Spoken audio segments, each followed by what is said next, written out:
마태복음 3장입니다. 오늘 마태복음 3장은 이제 이 땅에 말씀이 육신이 되어 오신 예수님께서 세례 요한을 통해서 이제 사역을 감당하시게 되는 그런 장입니다. 그래서 예수님의 길을 예비하기 위해서 세례 요한이 이제 길을 정비하는 모습이 오늘 3장에 나와 있습니다. 오늘 보면 세례 요한이 3장 1절에 보니까 세례 요한이 이르러 유대 광야에서 전파하여 가로되 그랬어요. 우리가 누가복음이나 이쪽을 보게 되면 세례 요한은 가만히 있으면 제사장 계열을 이어받을 수 있죠. 아버지가 제사장이기 때문에 그렇습니다. 그런데 세례 요한은 하나님의 계획을 알기 때문에 제사장직을 이어받으면 안 되죠. 이제 누가 제사장이 돼야 돼요? 예수님께서 선지자, 제사장, 왕권 3직을 회복해야 되기 때문에, 그걸 알기 때문에 본인 스스로가 이제 광야에 나와서 복음을 전하는 사역을 감당하게 됩니다. 시대 속에서 자기 사역을 정확히 알았던 사람이죠. 그 다음에 특별히 광야 하게 되면 우리가 신앙의 단계에서 두 번째 단계입니다. 신앙 단계에서 세 번째 단계까지 우리가 있죠. 예굽, 세상에 있을 때 그냥 좌충우돌하고 살아요. 그냥 우리 출애굽기에 보게 되면 바로 밑에서 종노릇하죠. 그러다가 때가 이르면 하나님께서 하나님의 백성들을 어디로 인도하냐면 광야로 인도합니다. 이제 이 광야를 통해서 하나님을 깨닫게 한 다음 이제 그 다음 단계인 가나안으로 가기 위한 전 단계죠. 이렇게 우리는 신앙생활의 3단계를 가야 되는데, 우리 한국교회를 가만히 들여다보면 예굽에서 광야교회까지는 나왔는데 광야에서 절대 가나안에 들어가지 못하고 있다는 거예요. 광야교회 나올 때 그들이 어떻게 나오죠? 모세를 따라서 표적과 기적, 이적을 가지고 나오죠.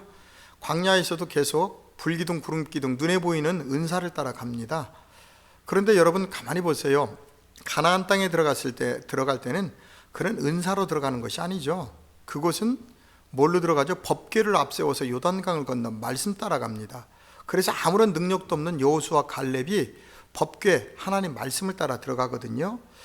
오늘날 한국교회와 세계 모든 교회들을 보면은요, 수준이 다 광야교회에 와 있어요. 표적, 기적, 이적밖에 몰라요. 눈에 보이는 것밖에 몰라요. 말씀이 사실이 되어서 내가 하나님의 법궤가 되어서 요단강을 건너 가나안 땅에 들어가서 안식을 이루어야 되는데요, 정말 하나님의 사명을 감당하고 있다는 목회자도 그렇고 성도도 그렇고요, 안식을 이룬 자들이 별로 없어요. 그러면서 뭐라고 그래요? 천국을 가겠다고 그래요. 천국은 아무나 가는 곳이 아닙니다, 여러분. 창세기 첫째 날에서 일곱째 날 여호와께서 안식하시니라 그랬죠. 주일이 뭐죠? 안식일이죠. 안식일. 바로 그 안식을 이루기 위해서 우리가 열심히 말씀을 깨닫는 겁니다, 여러분. 여러분들도 제발 성경을 잘 깨달아서 가나안의 신앙생활이 이 땅에 이루어지길 원해요. 가나안은 영적으로 하면 천국이죠. 예수님 말씀하셨죠. 제자들이 물어보니까 천국은 여기 있다 저기 있다 할 수 없나니 누가복음에 바로 너희 안에 있느니라. 천국도 우리 안에 있고 지옥도 우리 안에 있습니다, 여러분. 그 지옥을 복음을 통해서 천국으로 바꾸는 거예요. 그러니까 오늘 세례 요한이 유대 광야에서 지금 뭐 하고 있느냐면, 이제 너희들 속에 가지고 있는 지옥을 빼내고 천국이 임하라는 거예요. 지금 그 얘기를 하고 있는 거예요. 그러니까 2절에 뭐라고 그랬어요? 회개하라, 회개하라 그랬어요. 회개하라.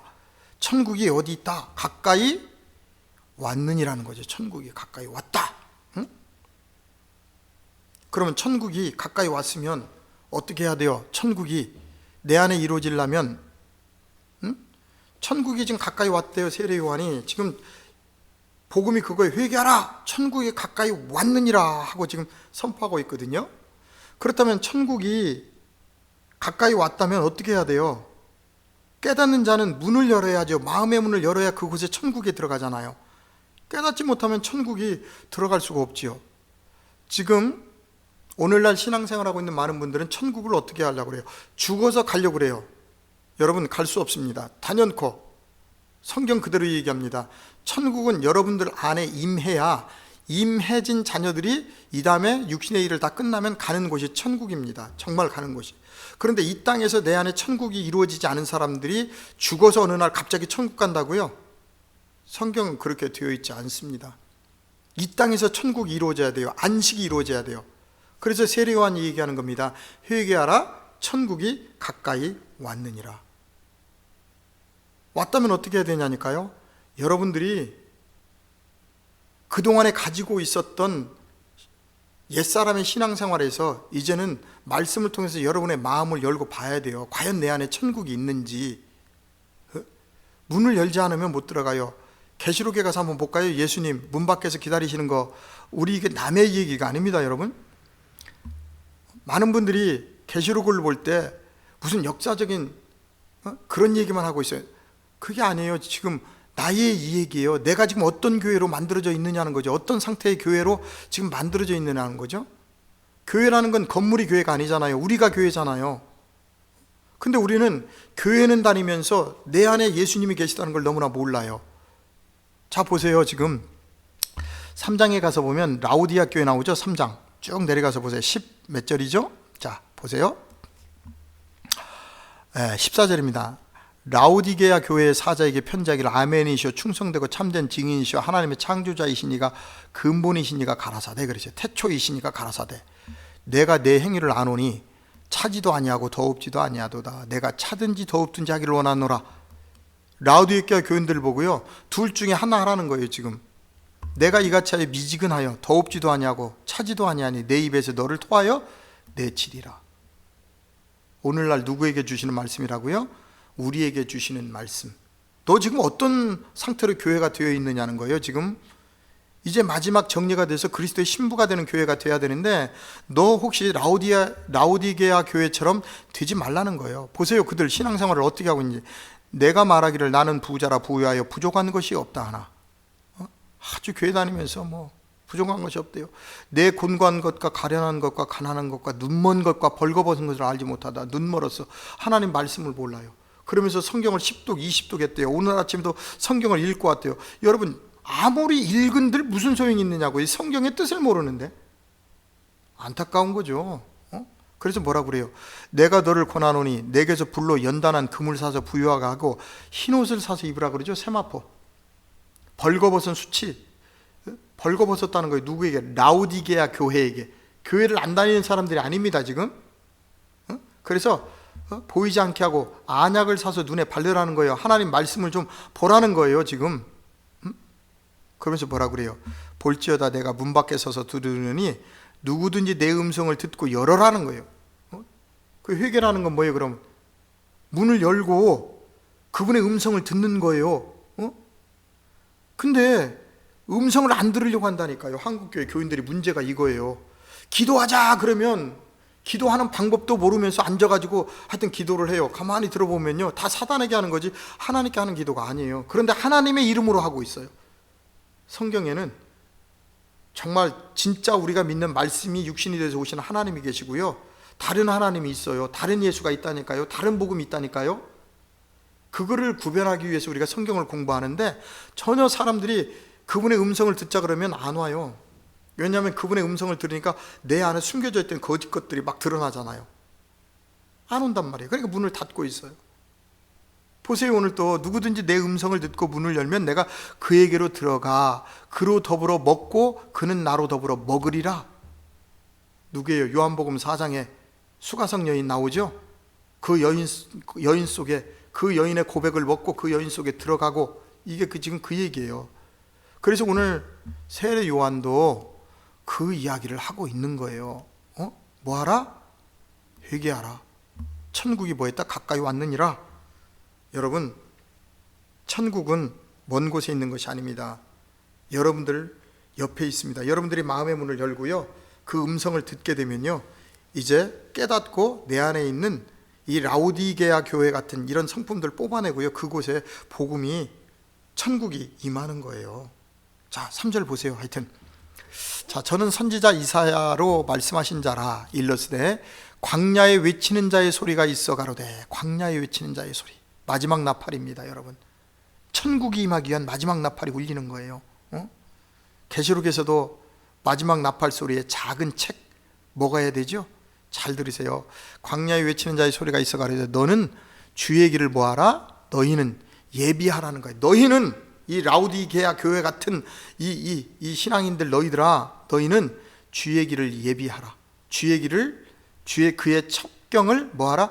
평탄케 하라는 거예요. 응? 평탄케 하라는 거예요. 좀. 응? 왜요? 그동안에 하나님께 가는 길이 너무나 꼬불꼬불 가 있고 전혀 주님이 들어오실 공간이 없잖아요. 예수님 오셔서 마태복음 말씀하셨죠? 공중에 나는 새도 있고 여우도 굴이 있는데 나는 들어갈 곳이 없다. 안식할 곳이 없대요. 그러니까 외치는 자의 소리가 뭐라 그래요? 너희는 회개하라. 그리고 주의 길을 예비하라. 그의 첩경을 뭐하라? 평탄케 하라. 그래서 우리는 외치는 자의 소리를 들어야 됩니다. 외치는 자의 소리. 응? 마지막 나팔이에요. 지금 이 세 속에 이런 외치는 자의 소리가 있습니까? 없어요. 그냥 라오디아께처럼 우리는 괜찮아. 우리는 잘하고 있어. 우리는 너무나 행복하게 잘하고 있어. 그러니 역사 속에 에레미야 선지자가 얼마나 힘들었겠어요, 여러분. 자, 보세요. 요한은 어떤 사람이었는지 2장 4절입니다. 이 요한은 약대 털옷을 입고 그랬어요. 입고 허리에 가죽띠를 띠고 음식은 메뚜기와 석청이었더라. 요한은요, 약대 털옷이죠. 낙타옷. 우리가 히브리어는 23자인데 다 뜻글자거든요. 히브리어 단어를 통해서 우리가 풀어보면 왜 약대 털옷을 입었는지에 대한 이유가 나옵니다. 그런데 오늘은 거기까지 들어갈 수는 없고요. 자, 그렇다면 약대라는 건 뭐예요? 동물이죠. 응? 짐승이잖아요. 짐승의 뭘 입었다? 옷을 입었다는 거예요. 입었다. 짐승의 옷. 뭐예요? 요한은 짐승은 누구예요? 지금 우리잖아요. 우리가 육신적인 것만 얻으려고 와 있는 우리가 사람이 아니라니까요. 하나님의 형상 쪽으로 가야 사람인데 자꾸 세상적인 육의 것만 원하고 있으면 짐승이나 똑같아요. 그러니까 그것을 외치는 자의 소리가 복음을 전해서 그 짐승들의 그 가죽을 벗겨야 돼요? 안 벗겨야 돼요? 계속 벗겨야죠. 레위기서에서 우리 번제드렸던 것처럼. 그래서 누가 입어줘야 돼요? 요한이 다 걸쳐주는 거죠. 응? 입고 그 다음에 허리에 뭘 띄어요? 허리에 가죽띠를 띠고 그랬어요. 가죽띠. 여러분, 가죽띠 하니까 생각나는 거 없나요? 가죽띠라는 건 뭐예요? 진리에 띠죠. 허리에 띠잖아요. 왜 그러는 거예요? 왜 허리에다 띠죠? 땅의 것과 하늘의 것을 구별하는 게 허리죠. 이해되세요? 예, 절대 땅의 것이 허리 위로 올라가서 하늘로 올라가면 안 되잖아요. 자, 이 허리에 가죽띠를 했는데 이게 뭐냐면 진리의 띠입니다. 예배소서에 가서 여러분들 좀 보고 넘어올까요? 6장 14절입니다. 그런즉 서서 진리로 너희 허리띠를 띠고 의의 행부를 붙이고 그랬어요. 진리로 너희의 허리띠를. 그렇죠? 그러니까 지금 요한은 진리의 띠, 하나님의 말씀의 띠를 지금 어디에? 허리에 딱 메고 땅의 것이 지금 허리 이상 하늘로 올라오지 못하게 지금 하고 있다는 거죠. 이해되세요? 자, 다시 마태복음 3장으로 가도록 하겠습니다. 자, 약대 털옷을 입고, 그렇죠? 자꾸 벗겨 입고, 벗겨 입는다. 약대 털옷 참 중요합니다. 약대 털옷 계속 벗겨 입어야 돼요. 마태복음 23장에 가서 보면 뭐라 그래요? 그들이 화 있을진저 할 때 옷만 화려하게 입고 있잖아요. 그것들 다 벗겨 입어야 된다는 외식을. 그 다음에 음식은 뭐였다? 맵두기와 석청이었더라 그래요. 맵두기와 석청. 그러니까 우리는 또 역사적으로 분명히 광야에서 먹을 게 없으니까 그렇게 먹었겠죠. 근데 성경은 뭔가 이 단어 속에서 우리에게 주시는 뜻이 있다는 것을 우리가 보고 깨닫고 성경을 보자는 거죠. 그럼 성경이라는, 왜 그러냐면 예수님은 오셔서 사도들도 그렇고요, 구약에 있는 이야기를 반복적으로 지금 쓰고 있단 말이에요. 기도에서 받는 게 아니고요, 구약에서 왜 이 단어를 썼고 신약에서 왜 쓰는지를 우리가 알아야 성경을 안다는 거죠. 자, 그럼 맵두기라는 거 여러분 뭔지 아시는 분들 있을 거예요. 민수기 13장에 가서 한번 확인하고 오겠습니다. 자, 거기서 또 네피림 후손 아낙 자손 대장부들을 보았나니 우리는 스스로 보기에도 맵두기 같으니 그래요. 하나님 말씀을 믿지 않고 스스로 맵두기 같다는 거예요. 맵두기. 하나님 말씀의 불순종이죠. 지금 분명히 여호와께서는 가나안 땅을 주신다고 그랬어요. 근데 요단강 앞에 가서 지금 이스라엘 민족이 뭐 했죠? 야, 우리 그냥 들어가지 말고, 모세에게 지금 하는 얘기죠. 우리 12정탐꾼을 보내서 좀 보고 오도록 하자. 그래서 보냈어요. 가서 보니까 땅은 비옥하고 좋아요. 분명히 하나님이 주신다고 했던 땅은 좋죠.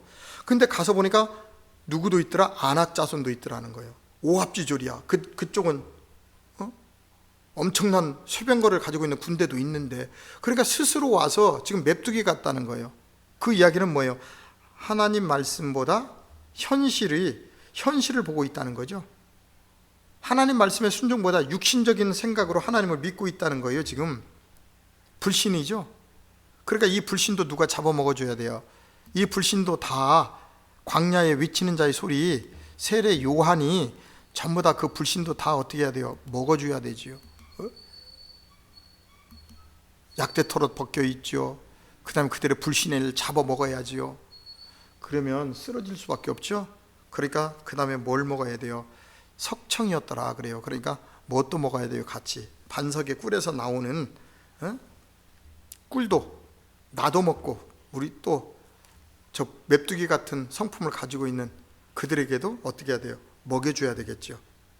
예, 그래서 4절에 요한은 약대 털옷을 입고 허리에 가죽들을 띠고 음식은 맵두기와 석청이었더라, 이렇게 얘기를 합니다.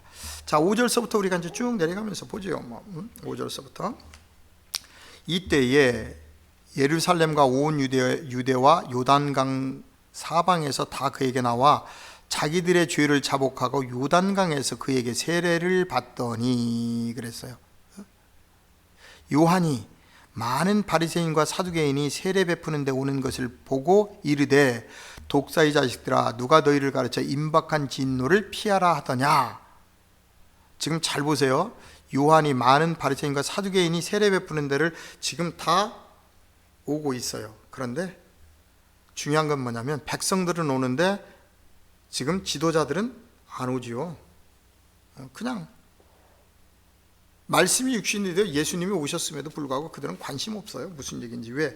우리 지금 잘하고 있잖아요. 그리고 다른 것들을 인정하고 싶지가 않은 거예요, 지금. 자, 얼마나 무섭게 복음을 전합니까? 이 독사의 자식들아, 누가 너희를 가르쳐 임박한 진노를 피하라 하더냐. 그러므로 회개에 합당한 뭐를? 열매를 맺으라는 거예요. 회개에 합당한 열매가 뭐예요, 여러분? 신앙이 광야에 머물러 있지 말고 자꾸 한 단계 더 전진을 해서 가야죠, 신앙이. 그런데 그들은 여기가 좋사오니 하고 여기서 지금 머물러 있다니까요. 그러니까 예수님이 이 땅에 오신 거예요. 왜? 하나님을 안 믿어서 문제가 아니고 그들이 하나님을 믿고 있는데 죄 가운데 있다는 거예요. 지금 오늘날 교회 생활을 하고 있는 우리의 문제가 그거예요. 신앙생활 안 해서 그런 것이 아니고 믿고 있는데 죄 가운데 있다는 거예요. 회개가 뭔지를 몰라요. 회개라는 건 메타노이아예요. 헬라어로 돌아서는 거예요. 근데요, 어떤 것이 죄인지를 모르니까 돌아서지도 못하잖아요. 그러니까 우리는 죄하면 뭐만 해요? 주일 안 지킨 거, 성가대 안 한 거, 뭐 하나님께 뭐 하는 거, 이것만 죄라고 그래서 맨날 그거 회개하고 있어요. 여러분, 그런 것이 지금 죄입니까? 가장 근본적인 죄는 뭐냐면 옛사람에 머물러 있다는 거예요. 교회 왔으면서도 아직도 옛사람으로서의 종교 행위만 하고 있는 것. 합당한 열매 맺으라는 거예요. 이제 새 언약의 사람으로 변화가 되라고 지금 성경은 얘기하고 있는 거예요. 지금 회개에 합당한 열매를 맺어야 되는데 입으로만 회개하고 회개의 예물만 내고 있어요. 그거 하나님 받아요? 안 받습니다, 여러분. 입술의 열매가 나와야 되는데 안 나온단 말이에요. 삶의 열매가. 그러니까 회개했대요. 거짓말하지 마세요, 여러분. 회개는요, 돌아서는 거라니까요. 돌아서야 돼요. 옛사람의 행위에서 돌아서야 돼요. 그런데 또 옛사람을 알아야 말이죠, 여러분들이. 그래 놓고 계속 뭐 엉뚱한 것 가지고 회개하는 모습들을 보면 안타깝죠. 그죠? 자, 그 다음에 그러므로 9절 속으로 아브라함이 우리 조상이라고 생각지 말라. 내가 너희에게 이르노니 하나님이 능히 이 돌들로도 아브라함의 자손이 되게 뭐한다? 하시리라 그랬어요. 그래서 우리 누가 들어가요? 거기에 이방인들이 들어갈 수가 있었죠. 로마서에 보게 되면 하나님의 은혜예요. 자, 3장 10절 이미 도끼가 나무 뿌리에 놓였으니, 그래서 도끼가 나무 뿌리에 놓여 있대요. 성경에서 칼, 도끼 이런 것들이 나오면 이게 뭐냐면요, 다 말씀을 표징합니다. 우리가 성경을 쭉 이렇게 깨닫고 보면. 그 다음에 나무라는 건 뭐냐면요, 우리가 성경에 보게 되면 가시나무도 있고 여러 가지 나무가 나오죠. 우리 질곡 있는 우리 사람을 그렇게 표기하고 있습니다. 그래서 도끼가 나무 뿌리에 놓였다는 거예요. 이제 뭐예요? 말씀을 통해서 이제 꺾어버리려고요.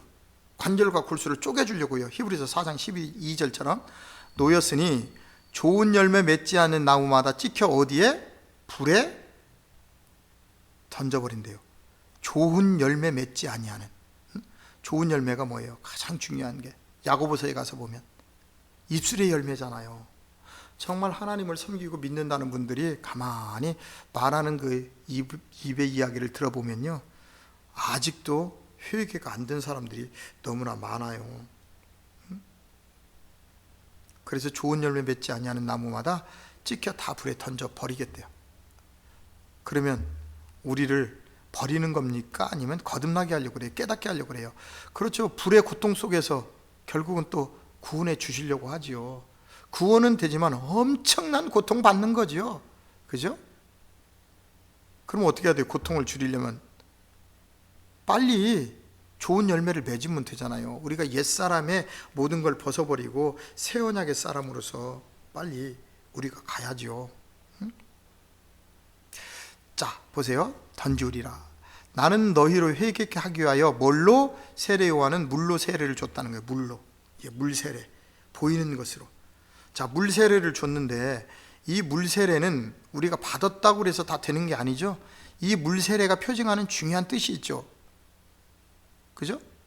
제가 아까도 읽어드린 것 같은데 아닌가요? 물로 우리가 세례를 받는 거는요, 중요한 뜻이 있어요. 그런데 우리는 물로 세례만 받으면 우리는 세례교인이다. 여기까지 얘기하고 우리는 다 됐다고 생각을 해요. 아닙니다, 여러분. 물 세례는 하나의 표징적인 거고요.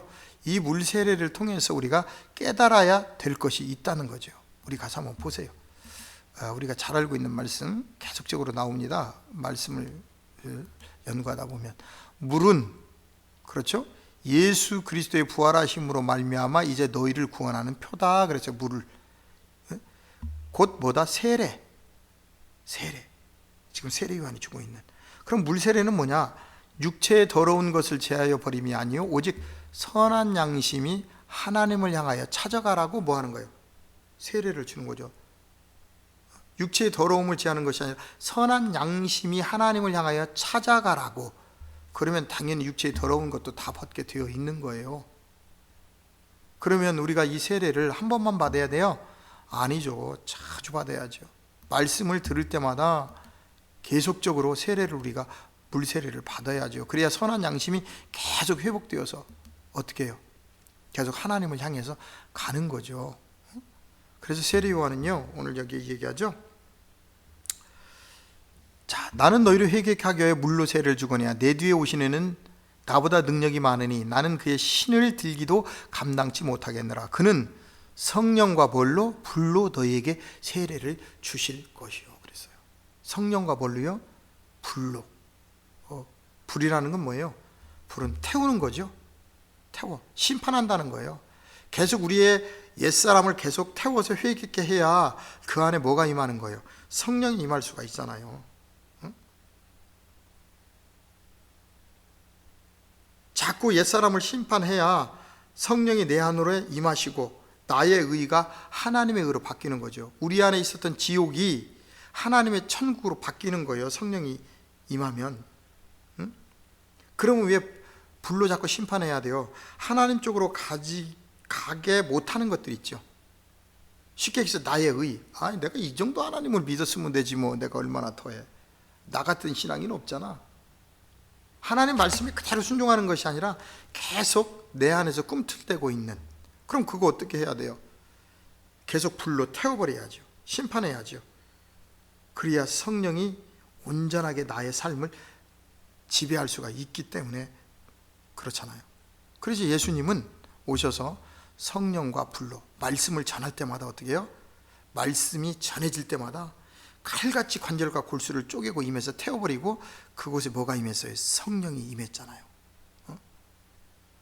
이게 바로 예수님의 사역이고 오늘날의 사역입니다. 말씀을 들을 때 성령님이 말씀을 따라 임하는 거예요. 보혜사의 영입니다, 여러분. 기도를 통해서 임하는 것이 아니라 말씀을 통해서 임하는 성령, 바로 이 성령 보혜사를 받아야 돼요. 자, 3장 12절입니다. 손에 키를 들고 자기의 타작마당을 정하게 하사 알곡은 모아 곡간에 들이고 쭉정이는 꺼지지 않는 불. 이거 지옥은 어떤 곳이에요? 불이 꺼지지가 않죠. 육신의 불이 꺼지지가 않는 곳이란 말이에요. 얼마나 뜨겁겠어요, 여러분? 불, 꺼지지 않는 불, 영원한 심판 속에 들어가는 거예요. 알곡은 어디 간다고요? 예수님께서 오셔서 보세요. 타작마당을 정해 알곡은 모아서 곡간에 들인다는 거예요. 거의. 그래서 쭉정이는 영원한 고통 속에 집어넣는다는 거예요. 여러분, 과연 우리는 지금 어떤 신앙을 가지고 있습니까? 알곡으로서 곡간에 들어가서 안식합니까? 아니면 아직도 고통과 시험 속에 있습니까?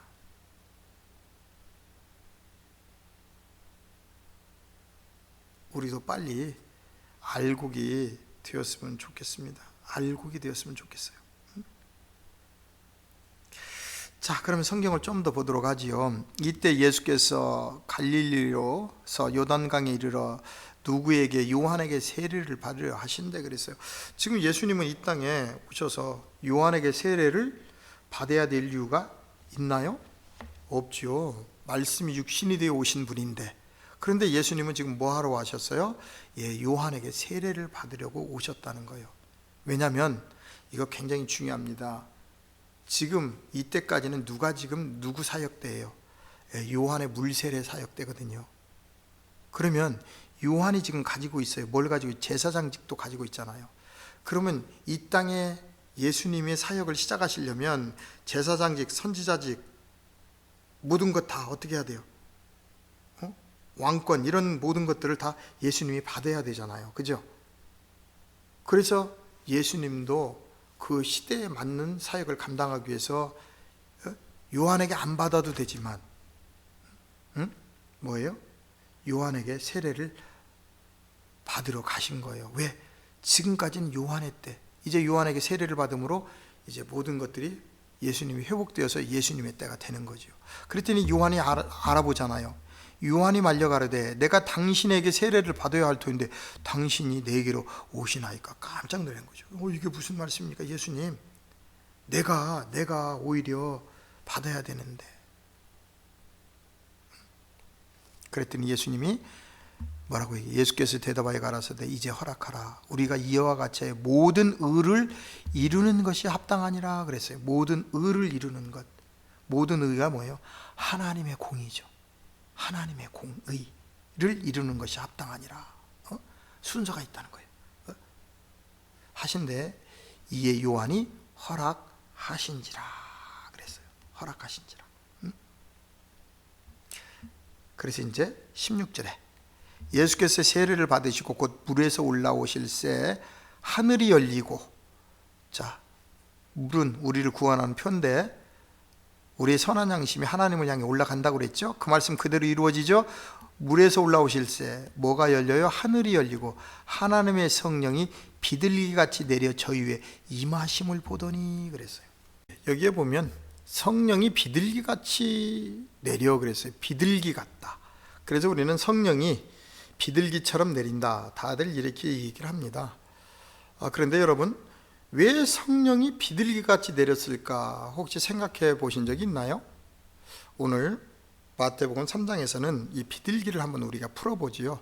자, 비둘기, 제가 항상 얘기하죠. 신학에서 좀 중요한 단어가 나오면 그 뜻을 알기 위해서는 우리가 어디 가야 된다 그랬어요? 구약에 가서 좀 확인을 해볼 필요가 있다고 그랬습니다. 그러면 성령이 비둘기같이 내렸다고 기록이 되어 있는데 우리 모두는 성령은 비둘기같이 내린다 이렇게 지금 얘기하고 있어요. 그럼 이 비둘기라는 것이 무엇인데 성령이 비둘기같이 내리냐는 거죠. 자, 그러면 우리가 구약 히브리어에 가서 우리가 한번 보도록 하죠. 요나서입니다. 이게 요나서 맞습니다. 4장 6절입니다. 자, 여러 군데 나와 있지만 제일 먼저 찾아지는 데를 볼게요. 요나라는 단어죠. 요나. 자, 요나라는 단어는 여기 보면 이건 스트롱 코드 전 세계적으로 똑같습니다. 영어로 봐도 3224번은 요나고요. 헬라어로 봐도 소련, 러시아어로 봐도 3124번 스트롱 코드라는 건 똑같거든요. 여기 보세요. 3123번과 동일함 요나 이렇게 나와 있어요. 요나 3123번과 동일한 뜻에서 왔대요. 요나. 근데 요나 보니까 3123번 아마 3196과 동형에서 유래. 그래가지고 요나가 뜻이 뭐예요? 비둘기. 비둘기에서 뭐가 됐어요? 요나. 이렇게 됐다는. 요나와 비둘기는 히브리에서 볼 때 같은 뜻을 가지고 있다는 거예요. 요나나. 그러면 성령이 비둘기 같이. 그러면 이 비둘기 뜻이 뭐냐는 거죠? 3196번입니다. 그러면 여기에서 우리가 3196번이 어딘데 거기에서 왔느냐 이 말이죠. 자, 3196번 거품일다는 뜻에 사용하지 않는 어근에서 유래. 술 그랬어요. 함축적으로 술 취함, 연애를 베품. 그래서 이 술이라는 단어가 뭐냐면요, 포도주를 얘기합니다. 여러분 3196번 3196번. 자, 보세요. 자, 여기 보니까 누가 나와요? 노아가 포도주를 마시고 취하여 할 때 똑같이, 그렇죠? 요나라는 단어를 쓰고 있죠. 그러면 지금 비둘기라는 단어는 무슨 단어예요? 술을 얘기하고 있잖아요. 포도주를. 그러면 구약에 나오는 요나는 무엇을 표징하고 있느냐는 거죠. 바로 옛 포도주죠. 옛 언약의 말씀을 요나를 통해서 요나라는 단어를 통해서 옛 언약을 표기하고 있고요. 그러면 옛 언약이, 옛 포도주가 새 포도주가 되는 게 성경이잖아요.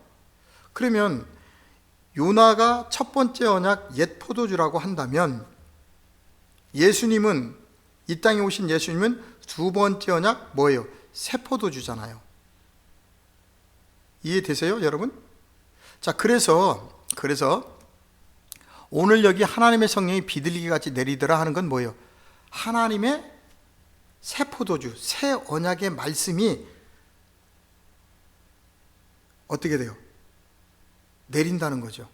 그러면 옛 언약이 새 언약의 말씀으로 지금 바뀌는 거예요. 성령을 통해서. 이해되세요? 지금 제가 강제로 풀고 있는 거 아닙니다. 성경을 통해서 보여드리면서 풀었어요. 비둘기가 뭔지. 이 비둘기라는 어근은 어디에서 왔다고요? 포도주라는 단어에서 여기까지 왔다는 거예요. 자, 성경은 이렇게 열어지는 겁니다. 이해되시죠? 비둘기의 어근이 요나의 어근이 포도주다. 포도주는 곧 성경에서 볼 때 언약이다. 그러면 요나는 옛 언약이고 이 땅에 오신 예수님은 두 번째 언약 새 포도주라 이 말. 새 포도주, 새 언약의 말씀이 성령과 함께 임하는 거예요. 그러니까 사람들이 이 말씀을 듣고 변화가 되는 거죠, 여러분. 이해되시죠? 자, 하늘로서 소리가 있어. 17절입니다. 있어 말씀하시되 이는 내 뭐다? 사랑하는 아들이요 그랬어요. 내 기뻐하는 자라 하시니라. 자, 예수님이 이 땅에 오신 목적 우리가 잘 알아야 됩니다. 지금 하늘로부터 소리가 있어 말하되 내 사랑하는 아들이요 내 기뻐하는 자라 그러셨거든요. 근데 예수님은 이 땅에요 불을 붙이려 오신 분이에요. 불. 예수님은 오셔서 이 땅에 오셔서 사두개인 바리새인들에게 니네들 신앙생활 잘하고 있다 하려고 오시는 것이 아니라 옛 포도주를 새 포도주로 바꿔주시기 위해서 이 땅에 불을 붙이러 오신 분입니다. 예수님의 사역을 우리가 좀 잘 알아야 될 필요가 있어요. 자, 누가복음 가서 우리가 좀 보고 은혜를 나누고 오늘 마무리하겠습니다. 누가복음 12장 49절입니다. 내가 불을 땅에 던지러 왔노니 이 불이 이미 붙었으면 내가 무엇을 원하리요? 이 심판의 불이 좀 붙어서 다 회개가 됐으면, 열매를 맺었으면 원할 게 없는데 이 불이 안 붙는다는 거예요. 도대체 이 성도들이 안 만들어진다는 거예요. 안 탄다는 거예요. 그래서 예수님은 불 붙이러 오셨다는 거예요. 심판하러 오셨대요. 태워버리려고. 그래서 어떻게 하려고요? 옛 포도주가 새 포도주가 되게 하려고요. 나는 받을 세례가 있으니 그 이르기까지 나의 답답함이 어떠하겠느냐. 내가 세상에 화평을 주러 온 줄로 아느냐? 그죠? 그동안에 뭐하고 옛 포도주 먹고 하나님 앞에 와서 옛사람으로서 화평하고 있었잖아요. 세상 거와. 그러니까 당연히 세상에 화평을 주러 온 게 아니죠. 세상에 화평을 깨야 하나님 쪽으로 돌아가잖아요. 그래서 내가 너희에게 이르노니 아니라 도리어 분쟁케 하려 함이라 그랬어요. 이후부터 한 집에 5사람이 있어 분쟁하되 셋이 둘과 둘이 셋과 하리니 아버지가 아들과 아들이 아비와 어미가 딸과 딸이 어미와 시어머니가 며느리와 며느리가 시어머니와 분쟁하리라 하시니라. 그래서 하나님의 이 땅에요, 불을 붙이고 분쟁하러 오시고 화평을 깨러 오셨대요. 육신의 화평을 깨야 하나님과 화평이 이루어지잖아요. 그죠? 하나님의 자녀들이 하나님과 화평해야 되는데 지금 세상과 화평하고 있어요. 그러니까 그걸 깨야지요. 그래서 하나님이 철저하게 불을 던져서 화평을 깨러 오셨다는 거예요. 그래서 53절에 아버지가 아들과 아들이 아버지와, 이게 무슨 얘기예요? 지금 육신적으로 그동안의 관계성 속에서 나하고 가까이 있었던 세상적인 것들, 그 모든 것들을 다 분쟁시키겠다는 거예요. 지금 그래야 진짜 누구로 가는 거예요? 아들로 만들어지는 거죠. 지금 아직 아들이 아니잖아요. 우리가 교회만 왔다 그래서 다 아들이 됐나요? 지금은 아직은 종이라고요. 성경 그대로 보게 되면 종 노릇하고 있잖아요. 그렇다면 그 종 노릇하는 사람들은 다 뭘 가지고 있어요? 전부 다 옛사람으로서의 신앙생활을 계속 하고 있다는 거예요. 그러니까 그것을 어떻게 해야 돼요? 불을 붙여가지고 다 분쟁시켜 놔야죠. 외식적인 신앙생활, 이 모든 것들, 옛사람 속에 있는 모든 내용들을 다 화평을 깨버려야 돼요. 그래야 어떻게 돼요? 그래야 하나님과 화평하는 쪽으로 만들어지기 때문에 그렇죠. 이해되세요? 그래서 예수님은 이 땅에 오셔서요, 하나님과의 화평을 만들기 위해서 우리의 화평을 깨러 오셨다는 거예요. 그래서 여기에서 나오는 아버지, 아들, 아들과 아비, 어미, 딸, 딸과 어미, 이 모든 것들은 뭐냐면 우리가 육신적인 관계 속에서 맺고 있는, 아주 친하게 맺고 있는 이 모든 것, 나하고 가까이 하고 있는 옛사람의 모든 것들을 철저하게 다 깨러 오셨다는 것을 문자적으로 이렇게 기록을 했어요. 그랬더니 또 어떤 분들은 또 뭐라고 그래요? 이 말씀 또 붙들고 가족을 다 버리고 또 나와가지고 또 엉뚱한 짓 하고 있는 사람들이 있지요. 그러니까 성경을 알아야 된다고 자꾸 얘기를 하는 겁니다. 자, 오늘 예수님께서는 마태복음 3장을 통해서 이제 성령이 비둘기같이 임하는 내용까지 우리가 전부 다 이제 오늘 공부를 했습니다. 이제 그렇다면 예수님은 이 땅의 사역을 감당하기 위해서 다음 주 마태복음 4장을 통해서 제일 먼저 중요한 거죠. 3가지의 사단의 시험을 넘어가야 됩니다. 바로 우리도 예수님이 이 3가지의 시험을 넘어서는 것처럼 우리도 이 3가지를 이겨야 하나님의 아들로 인정이 돼서 이제 이 땅에서 사역을 감당하게 되겠지요. 오늘은 여기까지 하고 다음 주에 뵙도록 하겠습니다.